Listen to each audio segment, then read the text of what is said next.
नमस्कार दोस्तों, मेरा नाम रोहित मिश्रा है। बेटा आज जो हम लोग डिस्कस कर रहे हैं लेक्चर नंबर 3 डिस्कस करेंगे इंटरेस्ट ऑन ड्राइंग का। ठीक है साहब, बड़ा इंटरेस्टिंग सा टॉपिक है हम लोगों ने जो डिस्कस किया है। बेटा अच्छा खासा इसका एग्जाम में भी आपको कभी 4 नंबर में भी क्वेश्चन मिल सकता है। बाकी का अगर फुल फ्लैश क्वेश्चन होगा तो उसमें भी अपना ये रोल प्ले करेगा इंटरेस्ट ऑन ड्राइंग।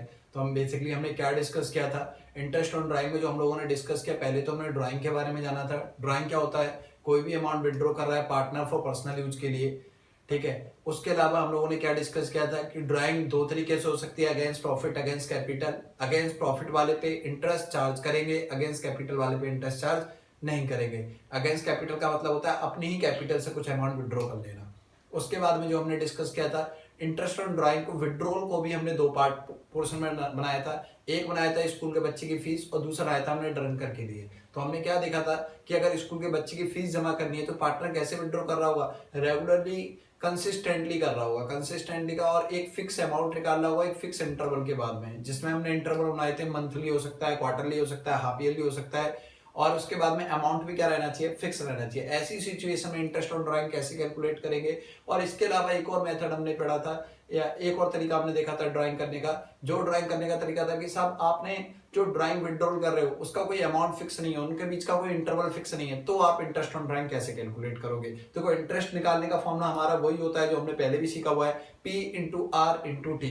पीआरटी होता है, पी का मतलब यहाँ पे प्रिंसिपल अमाउंट है, आर का मतलब रेट है और टी का मतलब टाइम फैक्टर हो गया। अब प्रिंसिपल को यहाँ पे क्या लिया है? अगर बिजनेस के पर्पज से देखें, इंटरेस्ट कैलकुलेट कर रहे हैं तो बिजनेस ने जो पार्टनर को दिया, ड्राइंग करी हुई है, पार्टनर ने जो ड्राइंग की हुई है उस पर इंटरेस्ट चार्ज होगा। तो यहाँ पे क्या हो जाएगा?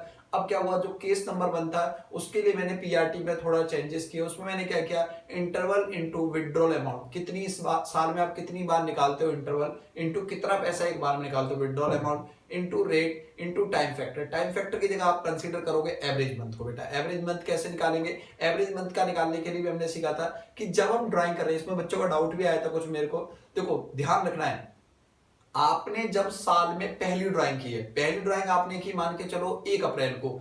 अब 1 अप्रैल से ये देखो आपके अकाउंट्स क्लोज होने में कितना वक्त है। जैसे अगर आपके अकाउंट्स क्लोज होते हैं 12 महीने बाद, तो सीधी बात है 1 अप्रैल से 31 मार्च तक 12 महीने हो गए। बट मान के चलो आपके अकाउंट 30 सितंबर को क्लोज हो रहे हैं, तो 1 अप्रैल से 30 सितंबर तक 6 महीने हो गए। यानी पहली ड्राइंग के बाद अकाउंट्स क्लोज होने में कितना वक्त लगेगा। और उसके अलावा आखिरी ड्राइंग के बाद, अब जैसे 6 महीने वाला क्वेश्चन करते हैं, तो पहली ड्राइंग हमने कब की? 1 अप्रैल को। और दूसरी ड्राइंग हमने, लास्ट ड्राइंग हमने कब की है? हमने मान के चलो अप्रैल के हर महीने के बिगनिंग में निकालते हैं, तो 1 सितंबर को की होगी। तो दूसरी ड्राइंग, लास्ट ड्राइंग क्लोज होने में कितना टाइम लग रहा है अकाउंट्स क्लोज होने में? 1 महीना। तो 6 + 1 डिवाइडेड बाई 2, 3.5 मंथ एवरेज आ गया। तो हमें यही कंसीडर करना है बेटा, एवरेज मंथ पे हमारा फोकस होना चाहिए। एवरेज मंथ कैसे निकलेगा? पहली ड्राइंग के बाद में टाइम लेफ्ट कितना रह गया ईयर्स क्लोज होने में, अकाउंटिंग ईयर क्लोज होने में, और उसके अलावा फिर लास्ट ड्राइंग के बाद हम दोनों का समीशन करने देना और एक एवरेज निकाल देके चलना है। ठीक है, मैंने आपको लास्ट क्लास में बोला था कि हम कुछ आगे नोट्स डिस्कस करेंगे इंटरेस्ट ऑन ड्राइंग के, उन्हीं नोट्स को लेके मैं आज आपके सामने आया हूं। साहब देखें नोट नंबर 1 हमारा क्या बोल रहा है? क्या बोल रहा है? If per annum word is missing in the question, if per annum word, जो per annum वर्ड है बेटा, ये per annum वर्ड जो है वो मिसिंग है क्वेश्चन के अंदर, है ही per annum वर्ड। तो क्या बोल रहा है? Interest is charge whole of the year. Interest क्या होगा? पूरी साल का चार्ज हो जाएगा। मतलब बात समझ में नहीं आई? देखो आप खुद समझो। देखो हमारा फॉर्मूला क्या था? P into R into T. T बोले तो टाइम फैक्टर, और टाइम फैक्टर बनता ही कहां से था साहब? पर एनम से। यानी कि जब पर एनम है ही नहीं तो आपका फॉर्मूला ये टी तो रहा ही नहीं, तो सिर्फ प्रिंसिपल इंटू रेट, आपका सीधा यही फॉर्मूला बन जाएगा। तो ये होल ऑफ द ईयर। तो हम ये भी बोल सकते हैं अगर पर एनम वर्ड नहीं है तो इंटरेस्ट ऑन ड्राइंग का फॉर्मूला P इंटू आर हो जाएगा। बात क्लियर है? इसके अलावा देखिए नोट नंबर 2। नोट नंबर 2 क्या बोल रहा है? If date of drawing is not given in the question, मतलब डेट ऑफ ड्राइंग गिवन नहीं है क्वेश्चन के अंदर, मतलब हमें यही नहीं पता ड्राइंग करी कब है। अब एक बात बताओ, अगर आपसे मैं बात करता हूं, आप मेरे पार्टनर हो, मान के चलो मैं बिजनेस हूं, आप पार्टनर हो, आपने मेरे से कहा कि आपने मेरे से 10,000 रुपए ले लिए थे, मैं बिजनेस हूं, मान के चलना ही चीज। अब आपने मेरे से 10,000 रुपए ले लिए थे, मैंने कहा एंड ऑफ द ईयर हुआ, मैंने कहा इंटरेस्ट दो। आपने कहा किस चीज पे? मैंने कहा जो ड्राइंग की है। आपने कहा कितना इंटरेस्ट देना है? मैंने कहा आपने 1 अप्रैल को निकाले थे। आपने कहा भैया 1 अप्रैल कब निकाले थे मैंने? तो आप क्या कहोगे? आप कहोगे साहब मैंने 1 अप्रैल को नहीं निकाले, मैंने तो एंड ऑफ द ईयर कल ही तो निकाल के ले गया हूं मैं। अब एक बात बताओ, सोच के देखो, आप चाहोगे कि कम से कम इंटरेस्ट देना पड़े, मैं चाहूंगा कि ज्यादा से ज्यादा इंटरेस्ट लूं, तो सीधी सी बात है, ना तुम्हारी ना मेरी एवरेज ले लेते हैं। तो यही हुआ, if date of drawing is not given in the question, interest is charge for average 6 month. आपका इंटरेस्ट 6 महीने का चलेगा। हम मान के चलेंगे ना तेरी ना इसकी, मिड का एक पीरियड ले लेंगे। और आपने देखा होगा जब मैंने टेबल ड्रॉ की होगी आपको, तो उसमें भी मिड में जो आपके आ रहे थे सबके 6 मंथ आ रहे थे एवरेजली। तो यही बोलते हैं, अगर डेट ऑफ ड्राइंग क्वेश्चन में गिवन नहीं है तो ना तो 12 महीने का चार्ज करें, ना 1 महीने का, 1 दिन 0 दिन का चार्ज करें। मतलब सीधी बात है, वो क्या चाह रहा होगा, देखो बिजनेस चाह रहा होगा कि आपने यहां ड्राइंग किया तो 12 महीने का दो। ऑनर क्या था और पार्टनर क्या चाह रहा होगा, मैंने तो साहब यही ड्राइंग की है, तो 12 + 0 डिवाइडेड बाई 2 यानी 6 मंथ। तो इसलिए ना तो तेरी चलेगी और ना मेरी चलेगी, तो सीधी सी बात है 6 महीने का इंटरेस्ट चार्ज हो जाएगा। तो वही मैंने यहाँ पे कंसीडर किया है। अगर आपको नोट नंबर 2 में डेट ऑफ ड्राइंग गिवन नहीं है, क्वेश्चन में यही नहीं बताया कि ड्राइंग करी कब है, तो आपको 6 महीने का इंटरेस्ट चार्ज करना है। नोट नंबर 3 पे चलते हैं। If date and per annum है, if per annum and date of drawing, आपका पर एनम और date of drawing are not given in the question, ना तो साहब इस बार पर एनम है और ना डेट है। अब सीधी सी बात है, जब पर एनम ही नहीं है तो मेरा फॉर्मूला बनी क्या रहा है, P/R। तो सीधी बात है, टाइम फैक्टर का तो रोल प्ले होगा ही नहीं ना। तो ये चीज है, if per annum and date of drawing are not given in the question, interest is charge whole of the year. सीधी सी बात है, अगर पर एनम वर्ड गिवन नहीं है क्वेश्चन के अंदर और क्वेश्चन बड़ा घुमाता है, कहता है हम क्या करेंगे साहब, बिगिनिंग ऑफ द मंथ कर रहे हैं, तो बच्चा एवरेज निकाल लेता है। आपको एवरेज निकालने की जरूरत ही नहीं है भाई, सीधी बात है, बिगिनिंग ऑफ द मंथ दे दिया या ये बोल दिया क्वार्टरली, या इसमें तो और क्वार्टरली कर रहा है, ये कर रहा है, और रेट दे दिया सिर्फ interest is charge 10%, per annum word नहीं बोला, तो आपके लिए सारी बातें बेकार हैं कि आप मंथली कर रहे हो, क्वार्टरली कर रहे हो, कैसे कर रहे हो। आपके लिए सबसे मेन चीज है, इंटरेस्ट कैलकुलेट करते वक्त आपको ये चीज कंसीडर करनी है, क्या 10% लिखा हुआ है या 10% पर एनम लिखा हुआ है, दोनों में साथ बहुत बड़ा फर्क है। बात क्लियर है। मैं कुछ और एग्जांपल डिस्कस करता हूं, फिर उसके बाद में बुक के कुछ क्वेश्चंस भी आपको आज होमवर्क पे भी डलवाऊंगा, कुछ क्वेश्चन मैं भी डिस्कस करूंगा। मैं ये मान के चल रहा हूं सारे बच्चों के पास बुक अवेलेबल नहीं है, तो मैं ऑलमोस्ट ऐसे एग्जांपल करा दूंगा कि आपके पास अगर जिस बच्चे का बुक भी अवेलेबल होगी, तो वो बुक क्या कहते हैं, बुक से आप बुक के सारे क्वेश्चन कर सकते हो जो मैंने कॉन्सेप्ट पढ़ा दिया है आपको। ठीक है, कहीं से भी आप ड्राइंग का, इंटरेस्ट ऑन ड्राइंग का कोई सा भी क्वेश्चन कर सकते हो। तो देखिए साहब, मैं आज की क्लास में कुछ एग्जांपल्स और डिस्कस कर रहा हूं। देखिए साहब, एग्जांपल नंबर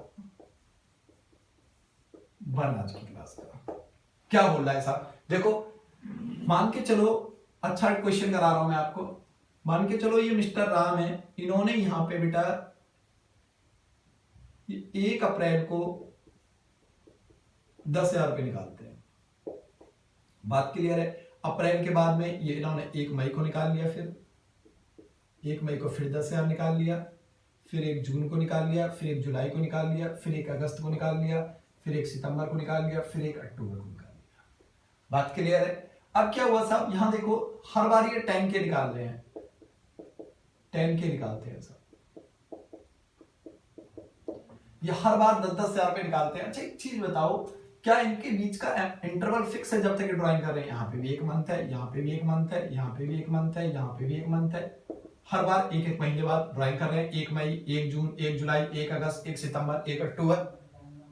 अब इनका इंटरेस्ट ऑन ड्राइंग कैलकुलेट करना है। मैंने कहा ठीक है साहब करते हैं। तो देखो साहब सीधी बात है, जब इंटरवल फिक्स है, अमाउंट फिक्स है, तो हम एवरेज मंथ लगा सकते हैं। तो हमने फॉर्मूला लगाया अपना, interval into withdrawal amount into rate into time factor, मतलब एवरेज मंथ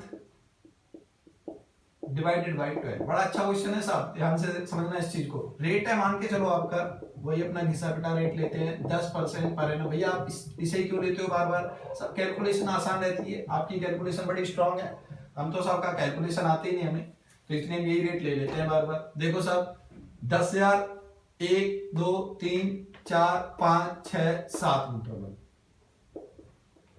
अब भैया आपने 7 किलो लिए, मंथली तो 12 होने चाहिए सब। इंटरवल का मतलब ये भले ही मंथली 12 है, पर आपने पैसे निकाले कितने, आपने तो 7 बार ही निकाले हैं ना साल में, तो इंटरेस्ट भी कितने पे दोगे, 7 पे दोगे, क्योंकि इंटरवल और इनटू विड्रॉल अमाउंट, ये सब प्रिंसिपल ही तो है। ये आपका प्रिंसिपल ही तो है। प्रिंसिपल कितना करा है आपने, 7 इंटू 10,000 पे 70,000 ही तो निकाले हैं आपने, इंटू रेट, रेट कितना है बेटा 10/100 इंटू एवरेज मंथ। देखो अब एवरेज मंथ का मैं वर्किंग नोट बना रहा हूं। हमने क्या कंडीशन पढ़ी थी अपनी, याद करो आप अपनी कंडीशन। कि पहली ड्राइंग के बाद में कितना समय बचा रह गया। तो यहां से लेके 31 मार्च, अब क्या कहां देखना है बेटा, अकाउंट्स ईयर क्लोज होने में, मान के चलो 31 मार्च को अकाउंट्स क्लोज हो रहे हैं, तो यहां से यहां तक कितना टाइम हो गया बेटा आपका, यहां से यहां तक आपका टाइम हो गया 12 मंथ।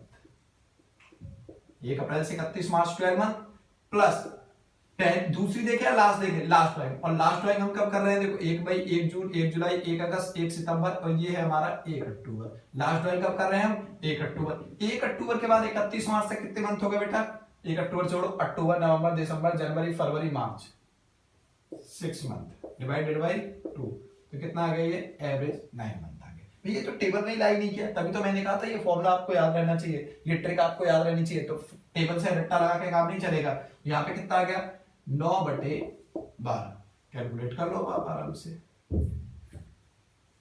ठीक है। साथ ये कट गया 3/4, 4 से ये कट गया 250, ठीक है।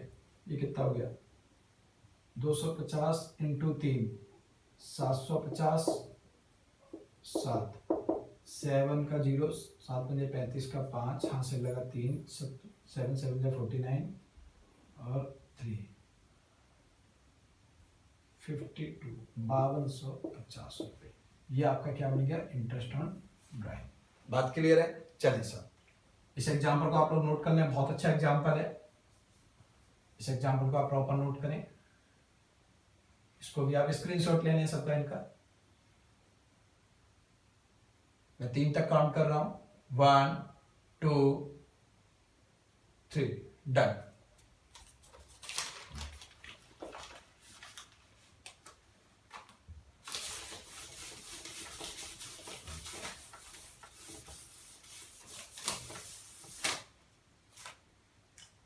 एग्जाम